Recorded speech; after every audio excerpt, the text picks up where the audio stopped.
Olá, caríssimo telespectador da Rede Século XXI. Começa mais um programa Luz da Vida, neste primeiro dia da semana, neste pôr do sol. É uma alegria estarmos juntos. Você é a causa da alegria de todos nós que fazemos a Rede Século XXI. Muito obrigado pela sua audiência. Aqui estamos para, pela 7ª vez, analisar, e é o último programa que vamos dedicar ao argumento servos de Maria, escravo de Nossa Senhora, uma expressão que é muito cara aos santos da Igreja que foram devotos da Virgem Maria, como toda a Igreja Católica sempre nutriu uma imensa veneração, um culto de dulia, hiperdulia, de grande veneração à Santíssima Mãe de Deus e, muito propriamente, com fundamentos rasgados e grandes e enormes e tremendos e evidentes e explícitos fundamentos bíblicos para essa afirmação. E pela 7ª vez, já que nos 6 programas anteriores investigamos a nomenclatura servo, a nomenclatura escravo na Bíblia, e essa nomenclatura tem 2 sentidos, o sentido próprio e o sentido figurado. É o sentido figurado que é o entendido pela Igreja quando usa essa expressão e aplicamos a bem-aventurada Virgem Maria. Nós nos identificamos como servos de Maria. E esse, como último programa, tendo sempre como pano de fundo a espiritualidade de São Luís Maria Grignon de Montfort, no seu belíssimo livro, o Tratado da Verdadeira Devoção à Santíssima Virgem. Hoje nós concluímos com um texto dele, o parágrafo 70 do seu belíssimo livro, à guisa de conclusão, de síntese, os 3 tipos de escravidão que existem na Bíblia. E a escravidão a uma criatura no sentido figurado, porque Cristo, servo, pede que nós sirvamos uns aos outros, e o serviço é o trabalho do escravo, o escravo é o servo é o escravo serve, o servo serve, a exemplo de Cristo, e servir a todos na caridade por amor a Cristo. E já começo esse programa de conclusão dessa longa aventura de 7 programas, evocando literalmente o parágrafo 70 do magnífico livro Tratado da Verdadeira Devoção à Santíssima Virgem, São Luís Maria Grignon de Montfort. Vamos ao texto. Há 3 espécies de escravidão. Uma natural, outra forçada e outra voluntária.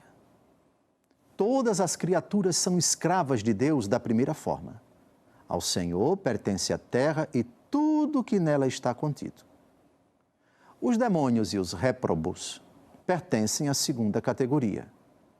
Os justos e os santos, à terceira. A escravidão voluntária é mais perfeita e mais gloriosa para Deus, que olha ao coração, que pede o coração, que se chama o Deus dos corações, ou da vontade amorosa. Por esta escravidão, de fato, escolhe-se Deus e o seu serviço acima de todas as coisas, ainda mesmo que a natureza não obrigasse a isso. Escravidão natural. Quer queira, quer não, somos servos do Senhor porque somos criaturas dele, porque dependemos dele. Ao Senhor pertence a terra. Se pertencemos a Ele, somos propriedade dEle. No sentido de que viemos dEle, somos conservados por Ele e caminhamos para Ele. Essa escravidão no sentido natural, quer queira, quer não. Anjos bons, anjos maus, criaturas humanas, todas as outras criaturas. Escravidão natural. Escravidão forçada. Pela iniciativa do demônio, ele se afastou de Deus. Quis ser escravo, forçadamente foi expulso do céu, não se encontrou lugar no céu para ele, diz o Apocalipse capítulo 12. E a terceira escravidão é a livre, a voluntária. Eis aqui a serva do Senhor, eis aqui a escrava do Senhor, faça-se em mim segundo a sua palavra. E decorrente do fato de sermos servos do Senhor, escravos do Senhor, a caridade de Cristo nos constrange, diz o apóstolo Paulo, tornamo-nos, evidentemente, na fidelidade a Cristo, na imitação à pessoa de Cristo, servos uns dos outros. A escravidão que nos atinge, nos toca e nos faz tornar-nos escravos dos outros, na perspectiva, por exemplo, de Gálatas capítulo 5, versículo 13. Fazei-vos servos uns dos outros pela caridade. Servos uns dos outros pela caridade. O cristão é servo não somente do seu semelhante na fé, não somente do seu vizinho, mas de todos os seres humanos. De novo, repito, escravos ou servos, é a mesma tradução, uns dos outros pela caridade. Portanto, é a caridade a razão desse serviço, dessa escravidão, entre aspas. E, finalmente, a segunda carta aos Coríntios, capítulo 4, versículo 5. Quanto a nós, consideramo-nos servos vossos por amor de Jesus. Servos vossos por amor de Jesus.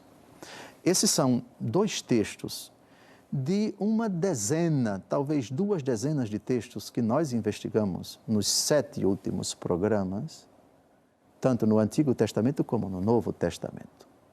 Peço a todos os que assistirem a pelo menos um desses vídeos que considerem o que foi dito nos outros e num único segundo, num único minuto, não se pode dizer tudo sobre o argumento. Daí a importância de fazermos, a necessidade de fazermos 8 programas sobre a questão.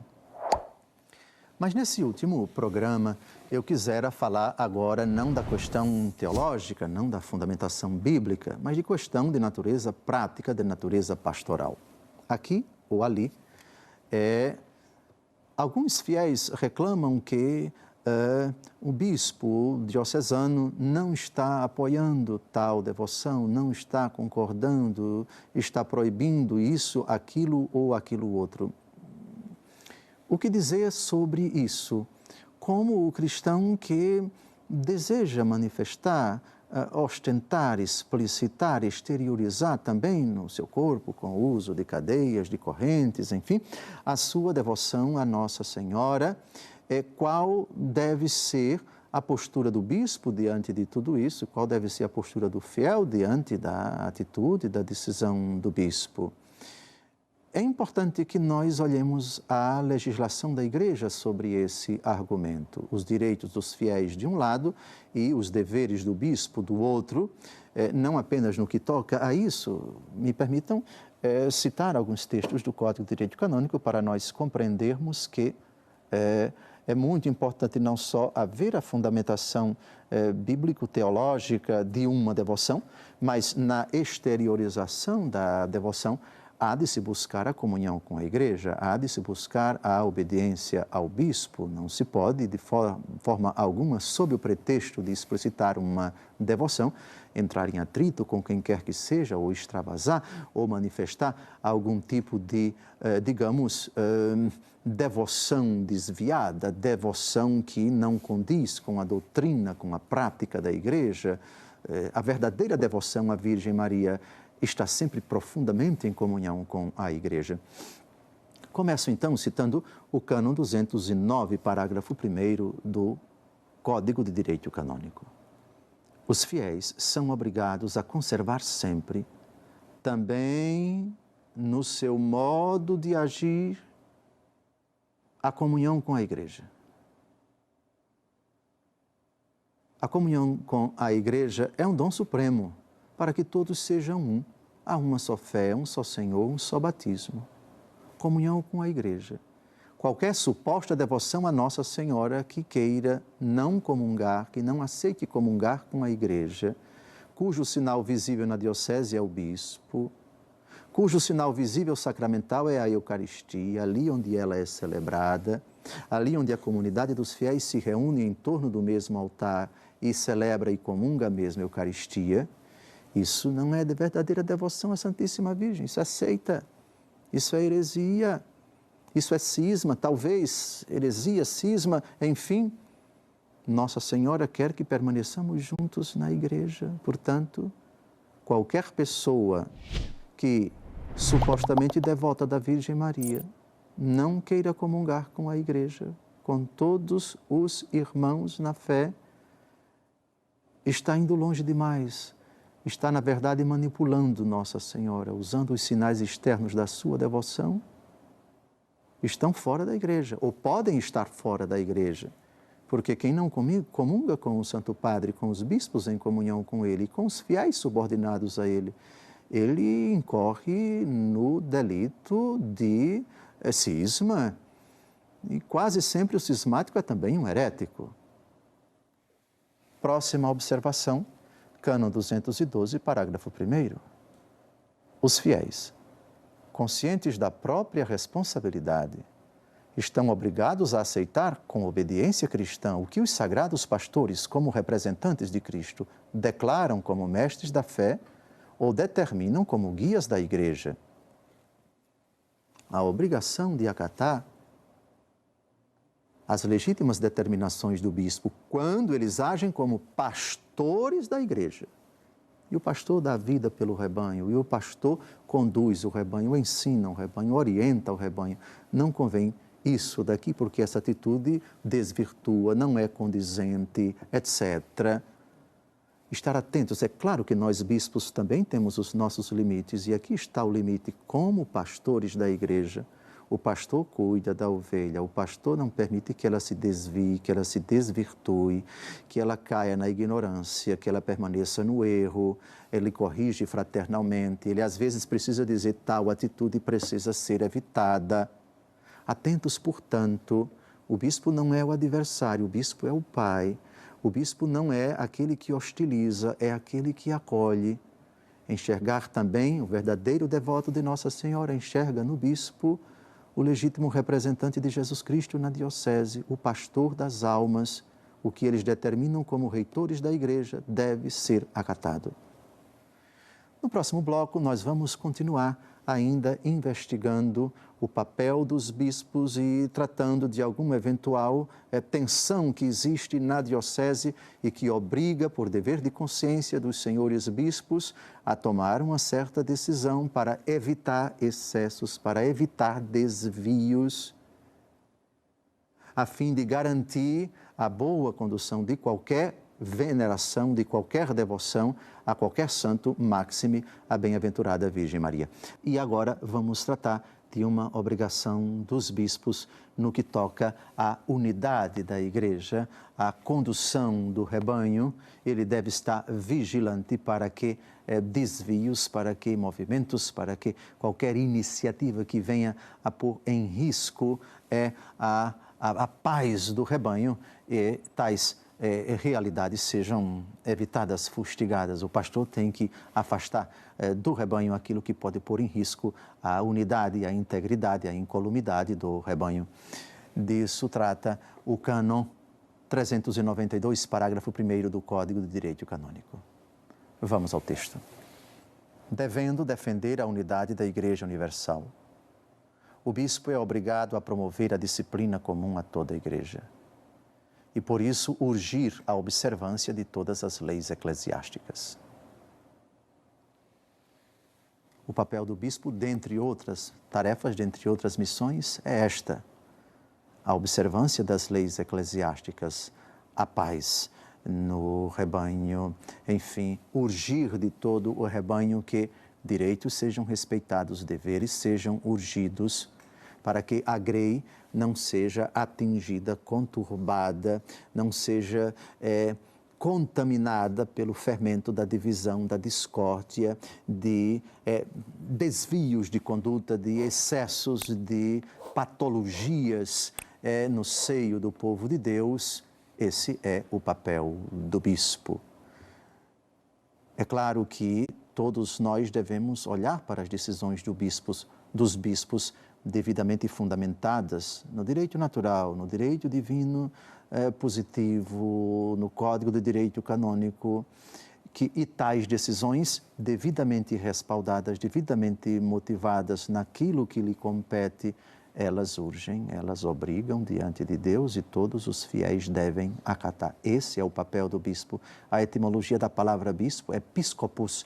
Episkopos, em grego, significa aquele que tem a supervisão, aquele que tem a vigilância, aquele que está na torre, olhando numa visão de conjunto, numa visão de totalidade, como pastor para defender o rebanho, para ensinar o rebanho, para advertir o rebanho, para extirpar eventuais causas de divisão, de prejuízo do rebanho. E, nesse sentido, não só os devotos de Nossa Senhora, mas de todos os movimentos, de todos os grupos, de todas as associações, toda a diocese todos eles devem essa subordinação, essa obediência na fé em Cristo Jesus às legítimas determinações dos bispos.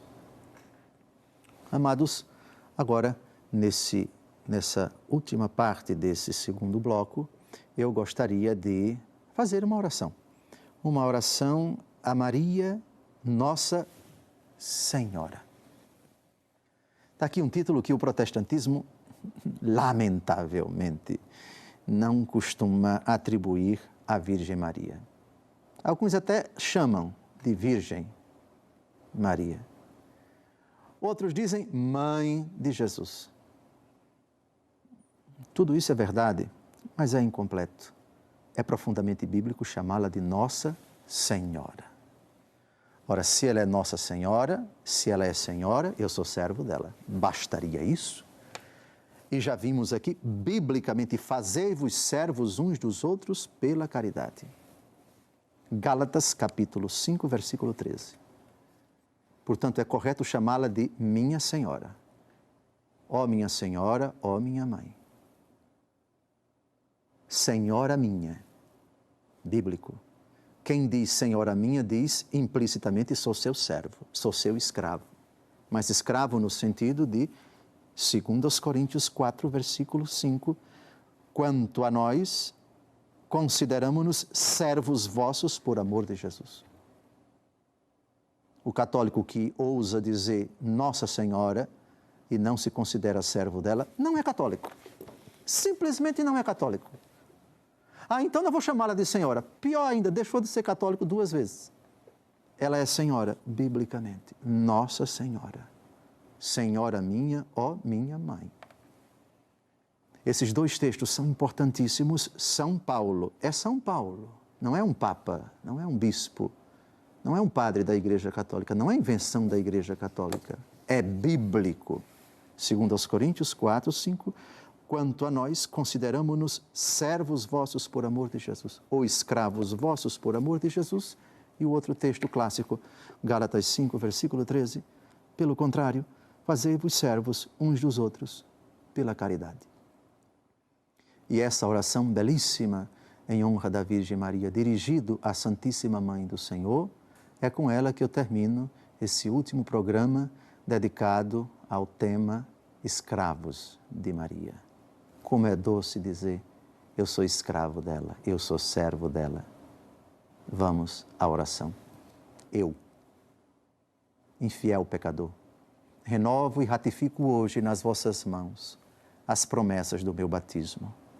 Renuncio para sempre a Satanás, às suas pompas e suas obras, e dou-me inteiramente a Jesus Cristo, a sabedoria encarnada, para o seguir, levando a minha cruz todos os dias da minha vida.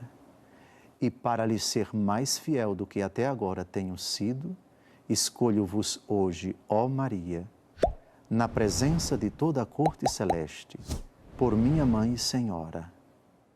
Entrego-vos e consagro-vos, na qualidade de escravo, o meu corpo e a minha alma, os meus bens interiores e exteriores, e o próprio valor das minhas boas obras passadas, presentes e futuras, deixando-vos pleno e inteiro direito de dispor de mim e de tudo que me pertence, sem exceção alguma, segundo o vosso agrado e para a maior glória de Deus, no tempo e na eternidade. Recebei, ó benigníssima Virgem, esta pequenina oferta da minha escravidão, em união e em honra à submissão que a sabedoria eterna quis ter à vossa maternidade, em homenagem ao poder que ambos tendes sobre este vermezinho e miserável pecador, em ação de graças pelos privilégios com que largamente vos favoreceu a Trindade Santíssima.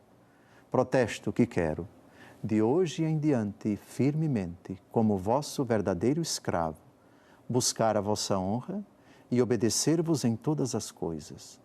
Ó Mãe admirável, apresentai-me ao vosso amado Filho, na condição de escravo perpétuo, a fim de que, tendo-me resgatado por vós também me receba propiciamente. Ó Mãe de misericórdia, concedei-me a graça de obter a verdadeira sabedoria de Deus e de colocar-me, para isso, entre o número daqueles que amais, ensinais, guiais, sustentais e protegeis como filhos e escravos vossos.